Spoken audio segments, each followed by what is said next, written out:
Semiconductor, যুদ্ধবিমান এবং অন্যান্য উন্নত প্রযুক্তিতে ব্যবহৃত গুরুত্বপূর্ণ উপাদান রেয়ার আর্থ খনিজগুলোর উপর চীনের রফতানি নিয়ন্ত্রণ আরোপের পরই নতুন করে আরও 100% শুল্ক আরোপ করে ডোনাল্ড ট্রাম্প। পাল্টা জবাবে ভয় না পাওয়ার কথা জানায় চীন। এই বাণিজ্য উত্তেজনার প্রভাবে বিশ্ববাজারে গত 2 দিন ধরে কমে গত 5 মাসের মধ্যে সর্বনিম্নে পৌঁছায় তেলের দাম। তবে সোমবার সকালে বাড়তে শুরু করেছে এসব জ্বালানির দাম। দ্য ট্রেডিং ইকোনমিক্সের তথ্য, সকালে বিশ্ববাজারে বহুল ব্যবহৃত জ্বালানি ওয়েস্ট টেক্সাস ইন্টারমিডিয়েটের প্রতি ব্যারেল বিক্রি হয়েছে $59.72। একদিনে বেড়েছে 1.43%। এদিকে বেড়েছে ব্রেন্টের দামও। গতকালের তুলনায় 1.37% বেড়ে প্রতি ব্যারেল বিক্রি হচ্ছে $63.57। সোমবার সকালে বিশ্ববাজারে প্রতি MMBTU প্রাকৃতিক গ্যাস বিক্রি হয়েছে $3.12, যা গতকালের তুলনায় 0.72% বেশি।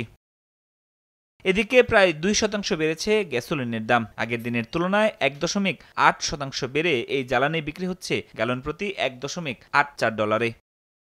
বিনিয়োগকারীদের আশা, যুক্তরাষ্ট্র ও চীনের প্রেসিডেন্টদের সম্ভাব্য বৈঠকের মধ্য দিয়ে চলমান বাণিজ্যিক উত্তেজনা কমতে পারে।